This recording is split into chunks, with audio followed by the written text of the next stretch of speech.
Hola chicos, ¿qué tal? Bienvenidos a este nuevo video de nuestro curso de personal social. Como podemos ver, hoy vamos a hablar sobre la religión en el Virreinato del Perú. Vamos a conocer cómo se dio, qué cambios sufrió, qué de diferencia era en el Tahuantinsuyo. Empecemos. La religión en el Virreinato del Perú se llamaba religión católica. Los españoles adoraban a los santos, a diferencia de los indígenas que adoraban a la naturaleza, clima, las tierras, ¿no?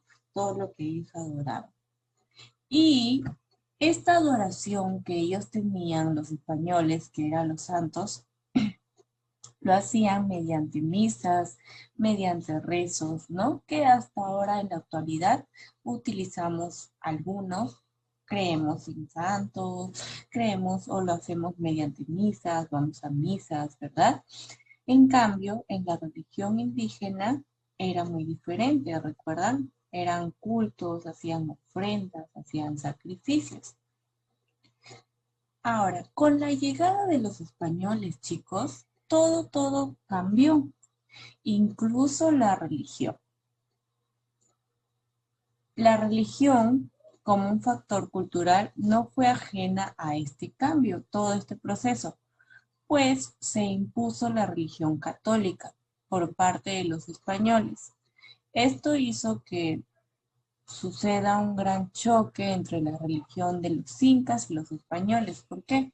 Porque los incas seguían creyendo en sus dioses, en su dios Sol, ¿no? Los incas que todavía estaban en el virreinato. Con la llegada de los españoles llegaron soldados. Estos soldados eran llamados o eran considerados agentes de evangelización. ¿Por qué? Porque eran encargados de extender la fe católica, eran los encargados de enseñar a los indígenas la fe católica. Tenían esa tarea fundamental. Mientras estos soldados hacían la conversión de los indígenas, otro grupo de indígenas que todavía estaba muy pegado a su religión, muy pegado a sus creencias, muy pegado en seguir creyendo en el dios Sol, ¿no? Estos soldados tuvieron dificultad con este grupo de indígenas. ¿Por qué? Porque estos indígenas seguían profesando la religión de sus antepasados, que se realizaban con el hechicero o el sacerdote andino, o en otras palabras, el brujo, ¿no? Quien santificaba las fiestas comunales, guardaba los ritos y oraciones. Además, protegía las huacas. La religión andina era muchas veces practicada clandestinamente, ¿qué quiere decir? A escondidas de los españoles. Los santuarios, sacerdotes indígenas y creyentes se reunían en una localidad o en una región, siendo religiones por localidad, ¿no? Permanecía la adivinación a través de varios procedimientos, leyendo las entrañas de animales sacrificados, tirando granos de maíz o quemando hojas de coca. Todo esto era realizado por el sacerdote indígena. Ahora, mientras en el virreinato del Perú pasaba lo de los indígenas, los demás españoles que tenían la oportunidad de estar con algunos incas, ¿no? Como por ejemplo el virrey Toledo, tuvo el mérito, dice, o sea, como que el premio o lo premiaron por terminar con el último vestigio de resistencia inca, con un grupo de resistencia inca y de organizar cuidadosamente, ¿no? El virreinato.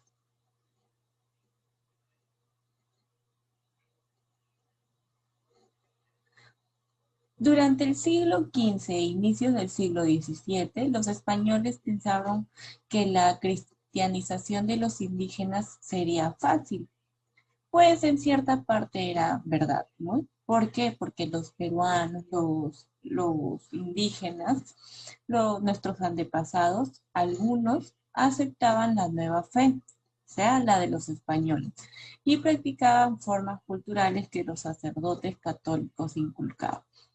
Algunas técnicas que los sacerdotes utilizaban, ¿no?, para evangelizar a los indígenas fueron la catequesis. ¿En qué consistía la catequesis?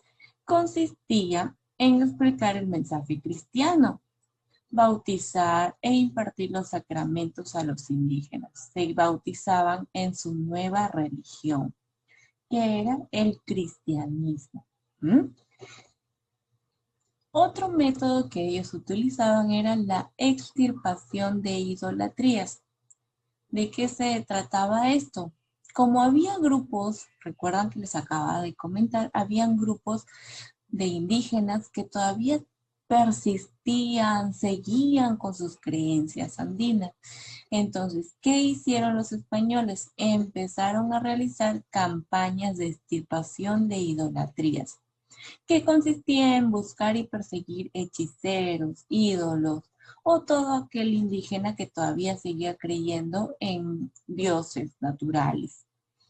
Esta acción era cumplida por eclesiásticos como el sacerdote Francisco de Ávila y José de Arriaga.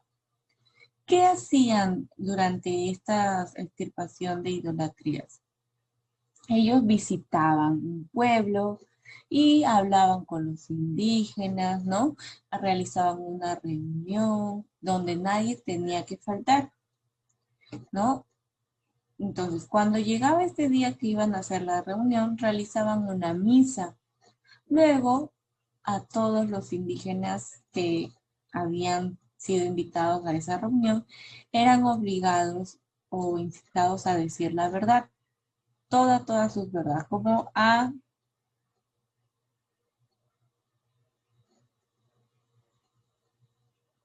confesarse, ¿no? Si ellos no se confesaban, serían castigados públicamente. ¿Cómo hacían estos confesamientos? Se realizaban interrogatorios, ¿no? Acerca de dónde se daban estos ritos, dónde se daba, en qué lugar se daban estos ritos, qué cosas adoraban, ¿no? Y cosas así. Todo eso tenían que contar los indígenas para que de una manera u otra sean aceptados por los españoles y no sean castigados. Los que se confesaban, ¿no? Eran obligados, por ejemplo, si un sacerdote indígena, si un hechicero, si un brujo, como lo llamaban los españoles, confesaba, era obligado a dejar todos sus objetos idolátricos, o sea, todos los objetos que éste adoraba. Estos objetos eran quemados fuera del pueblo o simplemente arrojados al río. Luego que botaban todas sus cosas, tiraban todas sus cosas, eran obligados a llevar en el cuello una pequeña cruz de madera, como señal de que estaba aceptando su nueva religión.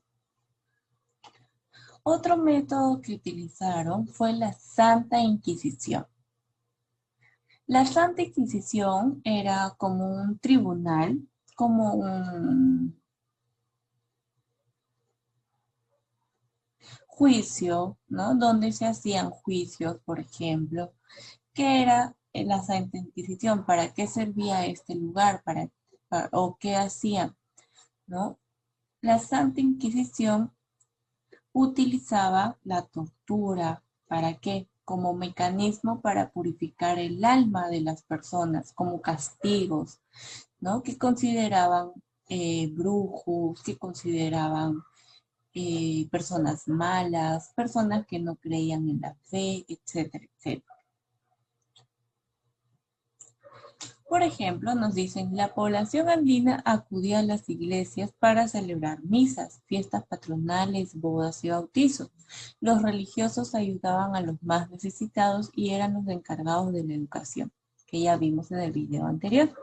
Durante esta época surgieron santos como Santa Rosa de Lima, San Martín de Porres y Santo Toribio de Mogrovejo. Durante la época del virreinato, chicos, se formaron muchas órdenes religiosas. Cada una de estas órdenes religiosas realizaron diferentes actividades, como por ejemplo la fundación de la Universidad Nacional Mayor de San Marcos, eh, misiones para la difusión del catolicismo, eh, como predicaban a todas las poblaciones indígenas las nuevas religiones, se volvieron maestros, ¿no? Todo esto pasaba en la religión del virreinato del Perú. Como ya les mencioné, hubo muchos cambios.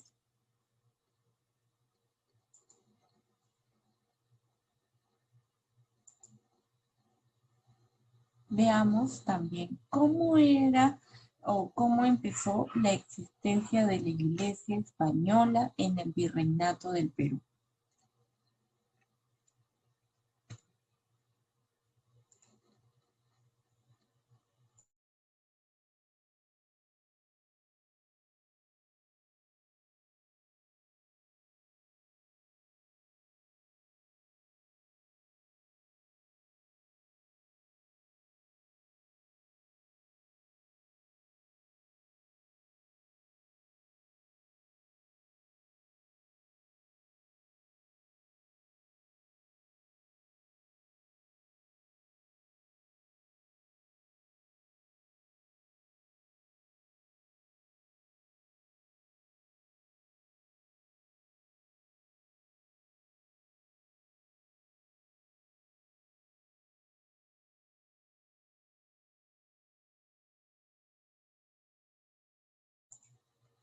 Bien, chicos, como pudimos observar, la iglesia empezó a hacer muchos cambios, ¿no?